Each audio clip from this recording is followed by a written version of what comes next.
আমাদের এখনো সুযোগ আছে 10 দলকে আবারও 11 দলে রূপান্তর করার। ভবিষ্যৎ বাংলাদেশ গড়ার ক্ষেত্রে আমি বিশ্বাস করি আমরা সকলে একত্রিত হয়ে কাজ করতে পারবো ইনশাআল্লাহ, যে আগামীতে আমরা একসাথে আবারও পথ চলতে পারবো ইনশাআল্লাহ। আমরা সবসময় চেষ্টা করেছি একে অপরকে পর্যাপ্ত সম্মান প্রদান করার জন্য। কিছু কিছু বিষয়ে মনের মিলটা হয় না। তো আমারও সৌভাগ্য হয়েছে পীর সাহেব চরমনায়ের সাথে কথা বলার।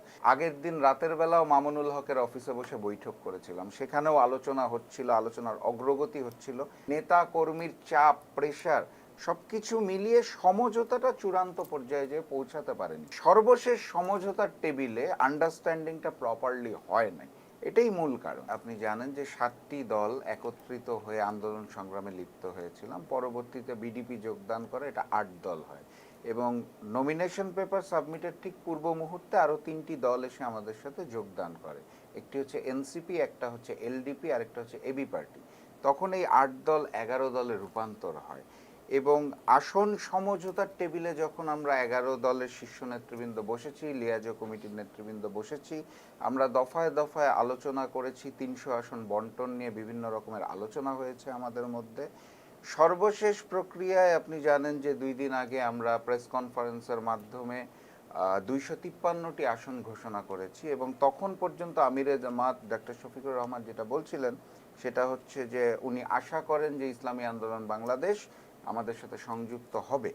তো যে কোনো কারণেই হোক আসন সংখ্যার সমঝোতাটা ঠিকমতো শেষ হতে পারে নাই এবং কিছু কিছু বিষয় নিয়ে ইসলামী আন্দোলনের নেতৃবৃন্দ জামাতের নেতৃবৃন্দকে দোষারোপ করেছে। আমি দেখতে পেয়েছি জামাতের নেতৃবৃন্দ সেটা আবার পাল্টা জবাবও দিয়েছে। তো সার্বিক পরিবেশ পরিস্থিতি মিলিয়ে ইসলামী আন্দোলন বাংলাদেশ ওই 11 দলীয় আমাদের যে নির্বাচনী ঐক্য, যেটার নাম আমরা দিয়েছি ঐক্যবদ্ধ বাংলাদেশ, সেখানে শেষ মুহূর্তে অবস্থান করতে পারে নাই। আমি বলবো না যে তারা বেরিয়ে গেছে অথবা আমাদের বের করে দিয়েছে, ওই সর্বশেষ সমঝোতার টেবিলে আন্ডারস্ট্যান্ডিংটা প্রপারলি হয় নাই, এটাই মূল কারণ। দেখুন, যখন একটা পরিবারের মধ্যে 4-5 জন সদস্য থাকে, পিতা মাতা ভাই বোন, তো সকলের সাথে সকলের কোনো একটা বিষয় নিয়ে একমত হয় না, একটা পরিবারের মধ্যেই সমস্যা দেখা দেয়। তো সেখানে প্রথমে 8 দল, পরবর্তীতে 11 দল। 11টা দল মানে 11টা সংগঠন, 11টা শীর্ষ নেতা। এই আলোচনার টেবিলের মধ্যে আসলে আমরা সবসময় চেষ্টা করেছি পারস্পরিক ভ্রাতৃত্ববোধ, সম্মানবোধ রাখার জন্য, বজায় রাখার জন্য। তো অসম্মান বিষয়টা আমি আসলে ঠিক একমত হব না। আমরা সবসময় চেষ্টা করেছি একে অপরকে পর্যাপ্ত সম্মান প্রদান করার জন্য। আপনি খেয়াল করবেন ইসলামী আন্দোলনের প্রেস কনফারেন্সে কিন্তু আরও কিছু বিষয় গাজী আতাউর রহমান সাহেব উনি উল্লেখ করেছে জামাত সম্পর্কে। তো এটার পাল্টা জবাব জামাতের নেতারা যারা আছেন তারাও দিয়েছেন। আসলে কিছু কিছু বিষয়, যেমন আপনি আসনের কথা বলছেন, একই সাথে সাথে সম্মানের কথা বলছেন। আমি যেটা বলবো সেটা হচ্ছে সম্মানের কোনো অভাব কোনো জায়গাতে ছিল বলে আমার চোখে পড়ে নাই। তবে ওই সমঝোতার জায়গাটা যেটা বলছিলাম যে একটা পরিবারের মধ্যেও সমস্যা হয়, সেখানে 11টা দল, 11টা সংগঠন, 11টা সংগঠনের নেতা কর্মীর চাপ, প্রেশার সবকিছু মিলিয়ে সমঝোতাটা চূড়ান্ত পর্যায়ে যেয়ে পৌঁছাতে পারেনি। আমি কোনো অবস্থাতেই বাংলাদেশ জামাত ইসলামী অথবা ইসলামী আন্দোলন বাংলাদেশ শীর্ষ নেতৃবৃন্দকে কাউকেই অসম্মান করতে চাই না, কারো প্রতি অভিযোগও দিতে চাই না। কারণ হচ্ছে এই আসন সমঝোতার টেবিলে আমার ব্যক্তিগতভাবে অনেকবার বসার সৌভাগ্য হয়েছে। তা আমি মনে করি পারস্পরিক ভ্রাতৃত্ববোধ এবং সম্মানের জায়গায় কোনো ঘাটতি নাই। তবে কিছু কিছু বিষয়ে মনের মিলটা হয় নাই। তবে মনের মিল হয় নাই দেখে ভবিষ্যতে একসাথে মিলিতভাবে কাজ করা যাবে না, এটাও আমি বিশ্বাস করি না। আমি বিশ্বাস করি যে আগামীতে আমরা একসাথে আবারও পথ চলতে পারবো ইনশাআল্লাহ। ব্যর্থতা শব্দটাতে আমি যাব না। দেখুন, মামুনুল হক যখন আমরা প্রেস কনফারেন্স যখন রাত 8টার সময় ঘোষণা করি, তার আগে সকালবেলা আমরা 10টা দল বসেছিলাম। তার আগের রাতে যদি ফিরে যাই, তখনও কিন্তু আমারও সৌভাগ্য হয়েছে পীর সাহেব চরমনায়ের সাথে কথা বলার। আমরা একসাথে অনেকগুলো দল আগের দিন রাতের বেলাও মামুনুল হকের অফিসে বসে বৈঠক করেছিলাম, সেখানেও আলোচনা হচ্ছিল, আলোচনার অগ্রগতি হচ্ছিল। সর্বশেষ আলোচনাটা করার জন্য মামুনুল হককে আমাদের 10টা দলের পক্ষ থেকে দায়িত্ব প্রদান করা হয়েছিল এবং উনি নিজেও খুব খুশি মনে দায়িত্বটা নিয়েছিল এবং চেষ্টা করেছে, আমি বলবো না ব্যর্থ। এই নির্বাচনকে কেন্দ্র করে আসন সমঝোতা এবং অন্যান্য বিষয় মিলে একসাথে থাকার বা একসাথে ভোটে অংশগ্রহণ করার জায়গাটা হয়তো একমত হয় নাই।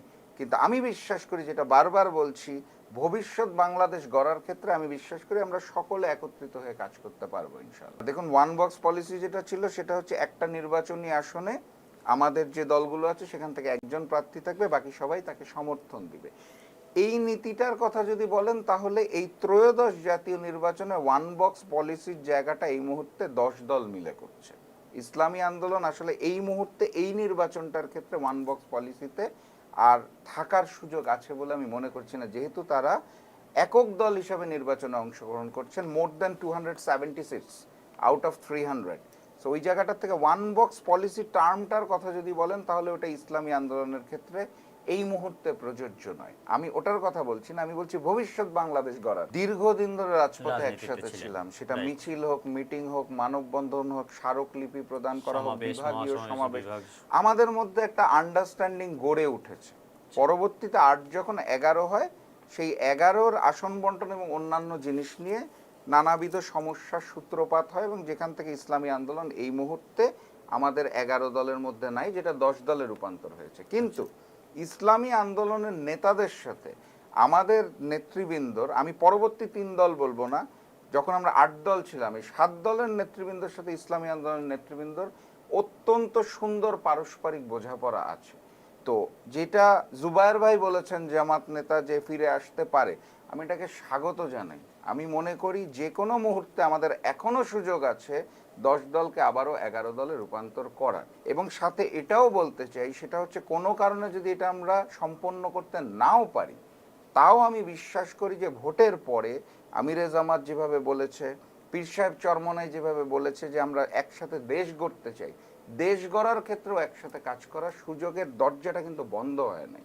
তো অতএব ভোটের আগে হোক পরে হোক আমরা একসাথেই ভবিষ্যৎ বাংলাদেশ গড়ে তুলবো, এটা আমি অন্তত বিশ্বাস করি। আপনারা 8 দলের একসাথে মাঠে ময়দানে আমরা লক্ষ্য করেছি, বিভাগীয় সমাবেশ, ঢাকার রাজধানীর যে মাটিতে আপনারা আন্দোলন করেছেন একসাথে।